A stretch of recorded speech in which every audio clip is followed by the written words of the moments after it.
खारीक खोबरं ही मेथी ना रात्री दुधात भिजत घालून ठेवली होती आईने. भाजली होती आधी, मग तिचं पीठ करून मग दुधात भिजवली होती काल रात्री.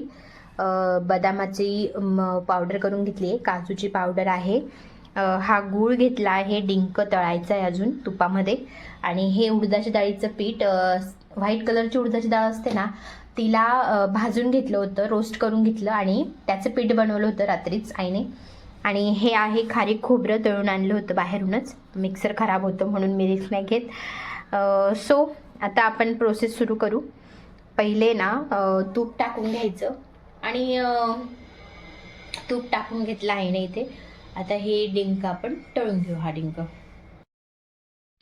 आता इथे ना आईने मिक्स करून घेतलं होतं सगळं, म्हणजे मिक्स करायला घेतलं होतं. खारीक खोबरं जे तुम्ही मगाशी पाहिलं, 1-1 किलोचं प्रमाण सांगते मी तुम्हाला. 1-1 किलो जर खारीक खोबरं घेतलं तर 250 ग्रॅम काजू आणि 250 ग्रॅम बदाम घ्यायचे आणि 250 ग्रॅम गोडंबी घ्यायची. आता हा गोडंबी कोणाकोणाला माहिती नसेल, तिला ना भिलावा सीड्स म्हणतात, किंवा तुम्ही कुठेही ड्रायफ्रूट्सच्या दुकानात गेले तर तुम्हाला ते मिळून जाईल. तर ते पण 250 ग्रॅम घेतलं होतं. 500 ग्रॅम डिंक घेतला होता आणि 500 ग्रॅम उडीद डाळ पीठ घेतलं होतं, तुम्हाला मगाशी मी दाखवलं ते. 500 ग्रॅम उडीद डाळ पीठ घेतलं. नंतर 1 किलो गव्हाचं पीठ घेतलं. गव्हाचं पीठ तुमच्या मर्जीनुसार अर्धा किलोही घेऊ शकतात. तुम्हाला जर जास्त खारीक खोबरं लागायला हवं म्हणून तुम्ही गव्हाचं पिठाचं प्रमाण कमी करू शकता.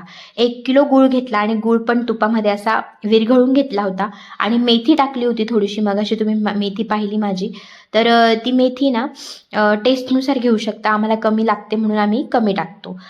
सो हे सगळं असं एकत्र करून घेतलं होतं आईने, मिक्स सगळं व्यवस्थित.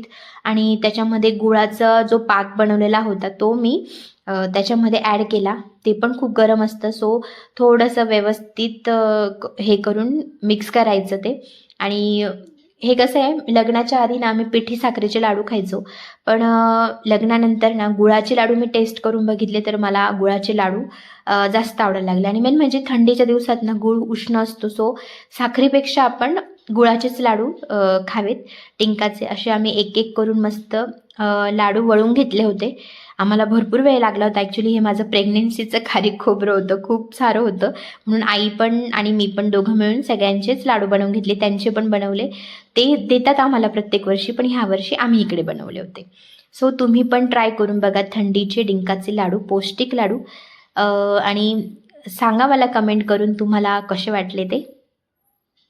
आम्ही ना खूप म्हणजे ना ते लाडू वळताना ना गरम गरम जेव्हा असतात ना तेव्हाच ते वळून घ्यायचे, नाहीतर मग थोडंसं कठीण जातं. कसं तूप थिजून जातं ना थंडीचं, तसं तेलाचं लवकर नाही होत. पण मग तुपाचं जर असं केलं तर ते गरम गरम जेव्हा कोमट असतं तेव्हाच ते वळायला घ्यायचे. सो नक्की ट्राय करून बघा. भेटूया नेक्स्ट ब्लॉगमध्ये. बाय, काळजी घ्या.